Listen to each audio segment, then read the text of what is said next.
নমস্কার বন্ধুরা, আজকে আমি আপনাদের সাথে শেয়ার করব মাছের একটা টকের রেসিপি। একদম সিম্পল, একদম মশলা কম দিয়ে এরকম একটা মাছের টক দেখুন কি দারুণ। আর আমি কীভাবে বানাচ্ছি সেটা কিন্তু আপনাদের সাথে শেয়ার করব। আপনারা কিন্তু লাইক দিয়ে পুরো ভিডিওটা প্রথম থেকে শেষ পর্যন্ত কন্টিনিউ করতে থাকবেন। তা চলুন, আমি এখানে দেখুন কিছুটা রুই মাছ কেটে নিয়েছি, ছোটো ছোটো পিস করে নিয়েছি। রুই মাছের পিসগুলো কিন্তু ছোটো করে নেবেন টক রান্নার জন্য। আম কেটে নিয়েছি, সর্ষে নিয়েছি আর কাঁচা লঙ্কা নিয়েছি। এই মোট কিন্তু উপকরণ, একদম সিম্পলভাবে আমি আপনাদের সাথে শেয়ার করব। আর দেখুন, অন্য কোনো মশলা কিন্তু এখানে আমি আর নিই, জাস্ট এই সর্ষের কাঁচা লঙ্কা দিয়েই আমি এই টকটা বানাবো। তাহলে প্রথমে আমি একটা কড়াই বসিয়েছি, কড়াইটাই লো টু মিডিয়ামে গরম করে নিয়েছি। এখন সর্ষেগুলো দিয়ে দিলাম, বেশি সর্ষে না, অল্প, জাস্ট অল্প সর্ষে নিয়েছি, ওই 2 চামচের মতন। সর্ষেটা দিয়ে এরকমভাবে কিন্তু লো টু মিডিয়াম আছে এইভাবে ভেজে নেবেন আপনারা। বেশি কিন্তু কালো করলে তিতো তিতো হয়ে যাবে, কিন্তু তরকারিতে কিন্তু খেতে পারবেন না। তো এইভাবে আমি ভেজে নিলাম, নিয়ে এটা নামিয়ে আমি গুঁড়ো করে নেব। নিয়ে আবার কড়াই বসিয়ে দিলাম, কড়াইতে দিয়ে দেবো আমি পরিমাণ মতন সর্ষের তেল। তেল গরম হলেই আমি কিন্তু মাছগুলো যে মাছগুলো ম্যারিনেট করে রেখেছিলাম লবণ হলুদ দিয়ে, সেগুলো আমি ভেজে নেব। তেলটা গরম হয়ে গেছে, আমি একে একে মাছগুলো কিন্তু দিয়ে ভেজে নিচ্ছি। বেশি ভাজার দরকার নেই, টকের মাছ তো একটু কম ভাজলেই হয়। এইভাবে আমি কিন্তু মাছগুলো উল্টে পাল্টে দেব, জাস্ট একটু ভেজে নিতে হবে। টকের মাছ বেশি ভাজতে হয় না, জাস্ট একটু উল্টে পাল্টে আমি ভেজে নেব। দেখুন মাছগুলো অলরেডি ভাজা ভাজা হয়ে গেছে। এখন আমি মাছগুলো তুলে নেব। মাছগুলো তুলে নিয়ে আমি একদম কম তেলে রান্না করব। টকে বেশি তেল লাগে না, মাছের টকে অল্প একটু তেল হলেই যথেষ্ট। এই যেটুকু তেল আছে এইটুকুই তেলেই আমি কিন্তু মাছের টকটা বানাবো। আর মাছগুলো ভেজে নিলাম। এই তেলের মধ্যে দেবো একদম জাস্ট অল্প করে একটুখানি কালো জিরে দেবো, একটা গন্ধের জন্য একটু কালো জিরে দিলাম। কালো জিরেটা থেকে যখন একটু গন্ধ বেরোবে তখন আমি দিয়ে দেবো কাঁচা লঙ্কাগুলো ছিঁড়ে রেখেছিলাম, কাঁচা লঙ্কাগুলো দিলাম। আপনারা চাইলে কাঁচা লঙ্কাটা পেস্ট করে দিতে পারেন, আরও ভালো হয়। এইভাবে কাঁচা লঙ্কাটা দিয়ে তেলের মধ্যে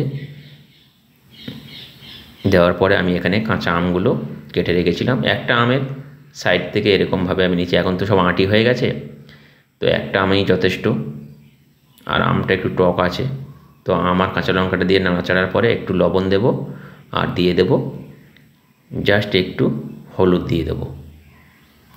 পরে যদি হলুদ লাগে আমি দেব, এখন একটু অল্প করে হলুদ দিলাম। দিয়ে আমের সাথে এটা ভালো করে আবারও একটু নাড়াচাড়া করে নেব। এইভাবে আমি কিন্তু একটু বেশ কষিয়ে নিলাম। নেওয়ার পরে আমি এখন এর মধ্যে দিয়ে দেব জল। আপনারা ঝোলটা যেমন খাবেন সেই অনুপাতে জল দেবেন। আমি একটু জল দিলাম, এরকম দেখুন। একটু পাতলা পাতলা হলে ভাত দিয়ে কিন্তু খুব দারুণ লাগে এই গরমের সময়। তো জল দেওয়ার পরে ঢাকা চাপা দেবো, তাহলে আমটা সিদ্ধ হয়ে যাবে। ঢাকা চাপা দেওয়ার পরে ফিরে এলাম 5 মিনিট পরে। দেখুন ঝোলটাও একদম ফুটে গেছে। যখন এরকম আম সিদ্ধ হয়ে যাবে আর ঝোলটা ফুটে যাবে, তখন আপনারা কী করবেন, ভেজে রাখা মাছগুলো দিয়ে দেবেন। আমি এখন ভেজে রাখা মাছগুলো দিয়ে দিলাম। দিয়ে আবার একটু একটু নাড়াচাড়া করে আমি কিন্তু এটা ঢাকা চাপা দিয়ে হতে দেবো আরও 5-7 মিনিট। 5-7 মিনিট আমি এখনও হতে দেব, তাহলে আমটা আরও ভালো হবে, সিদ্ধ হয়ে যাবে, আর টকটা, ঝোলটাও টক টক ভাব আসবে। আবার ঢাকা চাপা দেবো আমি এখন। ঢাকা চাপা দেওয়ার পরে ফিরে এলাম আবারও 5 মিনিট পরে। দেখুন এখন কালারটা কেমন এসছে ঝোলের, আর আমগুলো একদম সিদ্ধ হয়ে গেছে। এই টক রান্না করতে কিন্তু বেশিক্ষণ সময় লাগে না, খুব কম সময়ের মধ্যে কিন্তু এই রেসিপিটা হয়ে যায়, একদম সিম্পলভাবে। আর খেতে কিন্তু ভালো লাগে, খুব ভালো লাগে। আপনারা গরমের সময় এইভাবে রান্না করে দেখতে পারেন। এখন আমি দিয়ে দেবো যে সর্ষেটা আমি গুঁড়ো করে রেখেছিলাম, এখান থেকে 2 চামচের মতন দেবো, বেশি দেবো না, বেশি দিলে কিন্তু তিতো হয়ে যাবে। এরকম 2 চামচের মতন দিয়ে দেবো ছড়িয়ে। এই সর্ষেটা ভেজে দেওয়ার কারণ হচ্ছে দারুণ একটা ফ্লেভার আসে বন্ধুরা। আপনারা এইভাবে সর্ষে ভেজে মাছের টক একবার বানিয়ে দেখবেন, দারুণ লাগে খেতে। যারা পছন্দ করে না তারাও কিন্তু এইভাবে এই মাছের টকটা চেটে ফুটে খাবে কিন্তু। আর গরমের সময় কোনো কথা হবে না। দেখুন এইভাবে দেওয়ার পরে জাস্ট একটুখানি ফুটিয়ে নেব, একটু ফুটিয়ে আমি নামিয়ে নেব। একদম রেডি হয়ে গেছে মাছের টক, আম দিয়ে, কাঁচা আম দিয়ে মাছের টক। তো বন্ধুরা, কেমন লাগলো এই মাছের টকের রেসিপিটা আপনারা কিন্তু আমাকে কমেন্টের মাধ্যমে জানাবেন। আর নতুন বন্ধুরা প্লিজ চ্যানেলটা সাবস্ক্রাইব করে পাশে থেকে যাবেন। আমি সার্ভ করে দেখাবো কেমন হয়েছে।